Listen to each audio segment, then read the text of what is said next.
All right, we're taking you live to the opposition leader, Sussan Ley. Federal leader. I still remember the very first state council I attended 25 years ago with my wonderful friend and mentor Ian Glacken in Nowra with Joe Gash on the front stage and the power of regional Liberals coming to the fore. Must give them a shout. And it is, as I said, such an incredible honour to be here today and to see so many of you who are here for the reasons that I'm here, because we believe in the values of the Liberal Party, the dignity of work, the meaning of aspiration, the conviction that government should reward, not punish.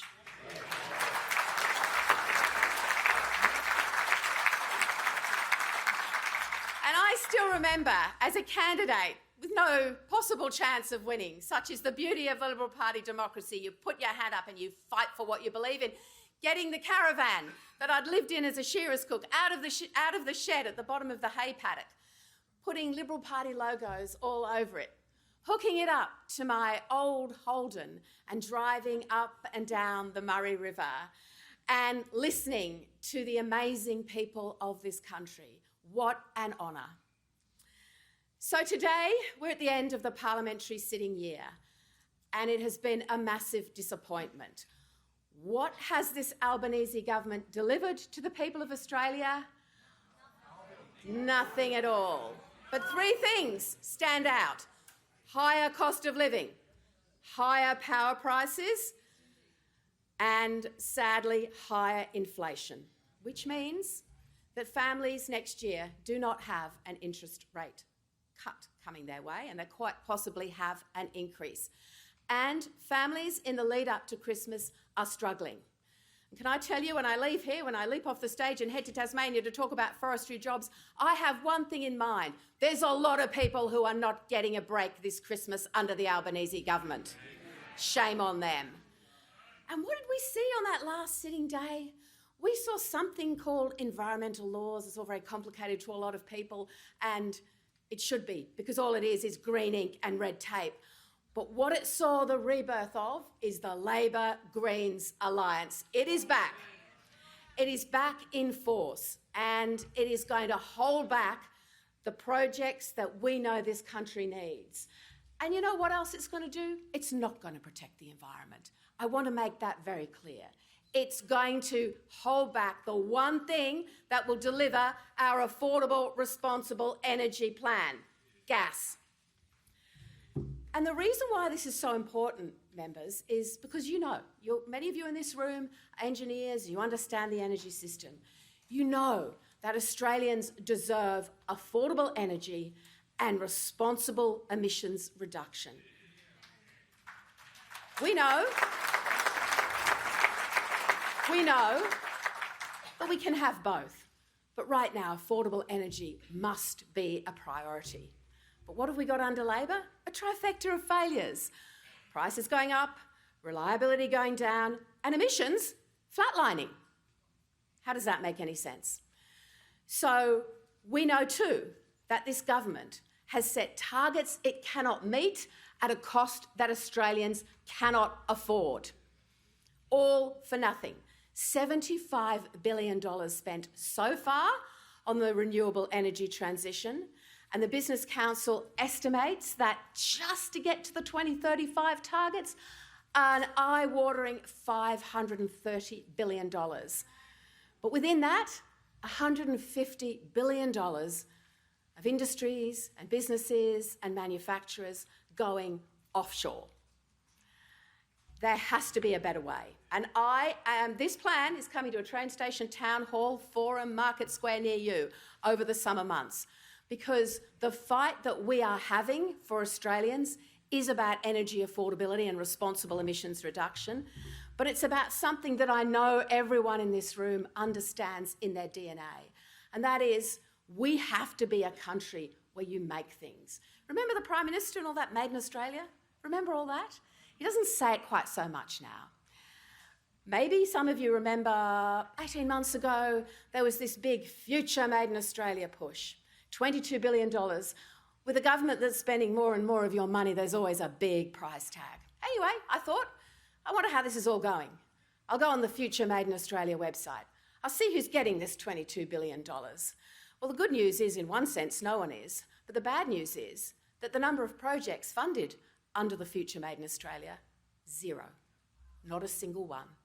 Now they've set up a big bureaucratic thing called the front door. It's the front door, you go through there, you get your energy and emissions and projects and manufacturing and renewables, etc. You get it funded there. Not one single thing has been done. And the other thing is, the Future Made in Australia is still in the consultation phase, 18 months after it was announced. Shame on them. Shame on them. Now, not far from here, I stood at Tomago Aluminium a few weeks ago. I made sure that I stood in the same spot that the Prime Minister had stood in January this year. He said, pointing to Tomago Aluminium, this is what a future made in Australia looks like. There'll be green jobs and industry here for 40 more years. Now, you're New South Wales people and you love your state and you love the industries that it produces. So you will feel the sadness that I felt when I talked to the workforce whose manufacturing process is better than any other aluminium smelter in the world, because we do things really well in Australia. And the Tomago aluminium smelter was turned on in 1983, and it has run 24/7 since 1983. It has never turned off. You can't turn off a smelter. Imagine how we are all going to feel in 2028 when someone turns off the switch. Shame on them, because what we see there is a warning sign, not just for metals manufacturing and smelters. I mean, this is the sixth one that's running up the white flag, heading for a bailout. There's no made in Australia, there's just a big bailout in Australia. But this sends a massive warning sign on energy and how this government has got it all wrong. Because if we don't make things in Australia, it's very simple, ladies and gentlemen, we make them somewhere else and they come to Australia as imports. Does the globe know any different? We know the emissions produced offshore are probably more than the emissions would be produced in Australia. But I am not going to stand here as the leader of this fine party and accept a future where we import plastics, aluminium, steel, cement, bitumen, nitrogen fertiliser. This is what's happening. We are losing our sovereign manufacturing capability under this government's energy policy. And it is frightening, and we have to fight it. And there is work to do, which is why this plan is coming to every single town hall, marketplace and train station near you. Because when I talk to Australians about this, they don't always realise. And then I talk about the next generation, because I have 6 grandchildren and I want them to inherit a better planet, and I want them to inherit a better standard of living.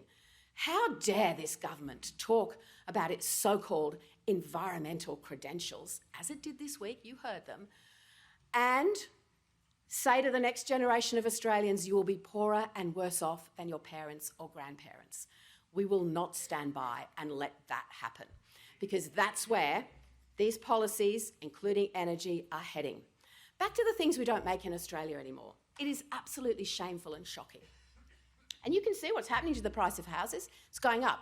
In fact, it's going up by close to 30%, which means no one's building a new house. I mean, the price of new houses is going up by that much. They're simply looking at the existing stock of houses, because while they're going up, they're not going up that much. But is it any surprise that the cost of houses is going up when the structural shell of the house is more and more in an imported supply chain? That makes no sense. The bitumen that paves the roads of the new estate, the plastic, because we don't make HDPE and LDPE. These are the plastics you find in packaging, in bottles, in agriculture, in construction. We don't make them in Australia at all. They're all coming in on a boat, and you know where they're coming from. So if we look at that house again, glass. Well, we make windows in Australia, but we don't make glass. We don't make glass in this country, no architectural glass. So all of the windows that go into these new houses come on a boat, usually from China.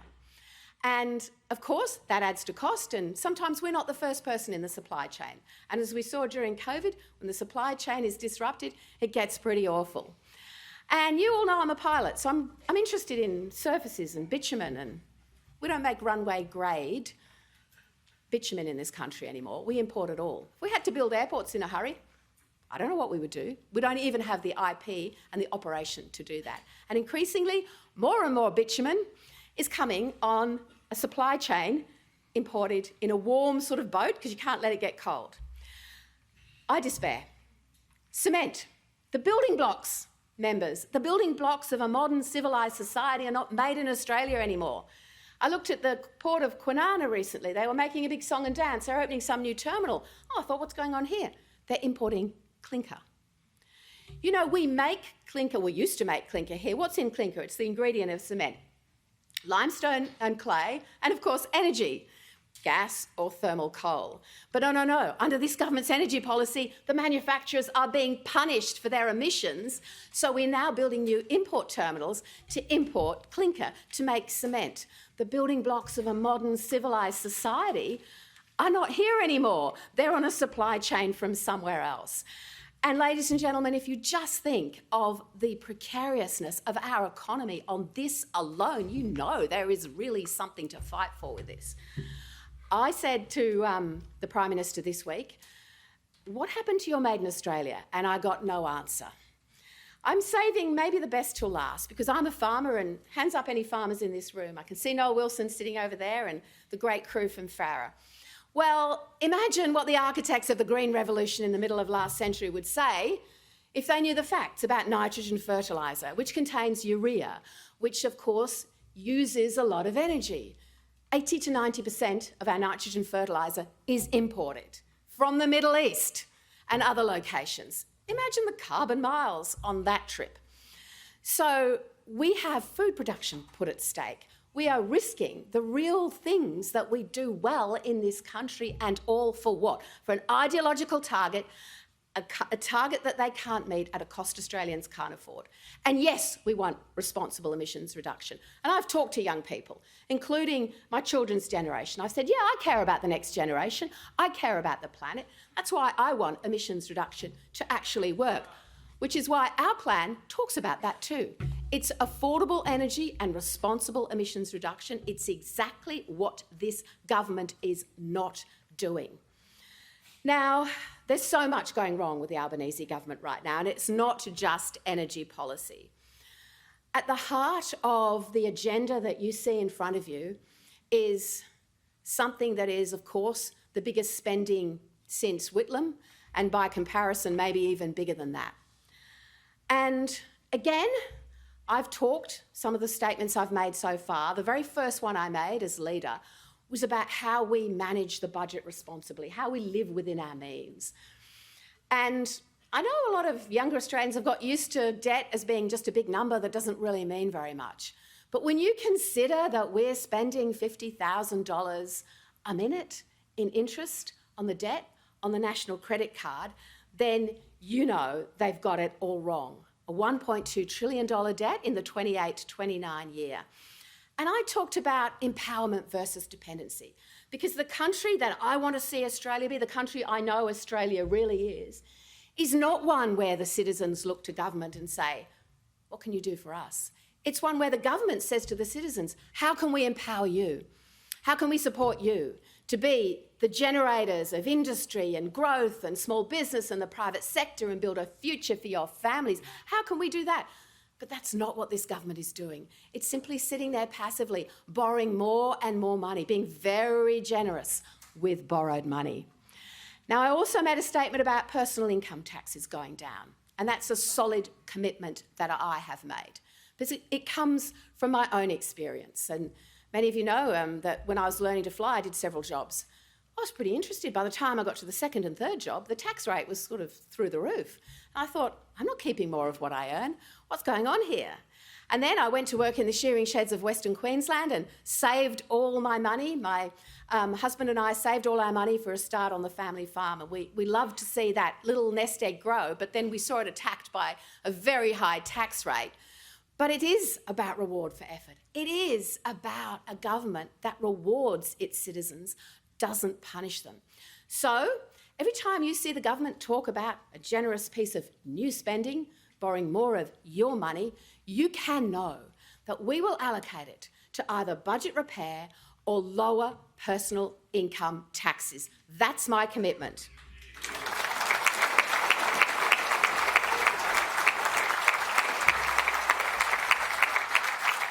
Because remember, every dollar that Labor spends is a dollar that you have to pay.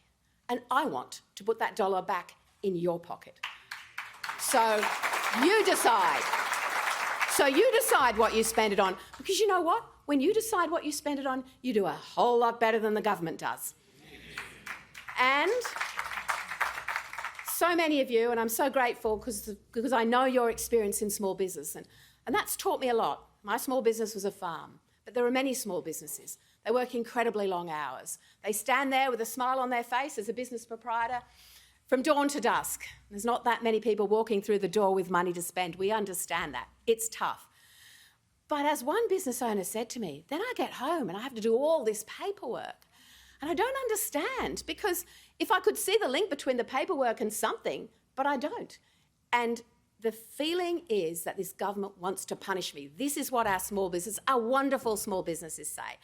And that's not good enough. So we're going to do better for small business. We're going to get rid of their red tape. We're going to deregulate. We're going to support them. We're going to listen to them. And we're going to understand that it all comes down to people walking in the door of that small business with money to spend. And right now, they don't. Because this is a government that thinks that Canberra has to be all things to all people. But we know that government should set the rules. All right, the Liberal conference there in New South Wales with Opposition Leader Sussan Ley, and certainly she spoke about Labor having the higher cost of living, higher power prices and higher inflations, and as a result the families next year certainly have a high possibility of interest rate rises throughout the year. We also are a country where we make things for the generations to come, Sussan Ley said, and the Liberals are calling for affordable energy and responsible emissions reduction. We'll have more on that conference in an hour's time.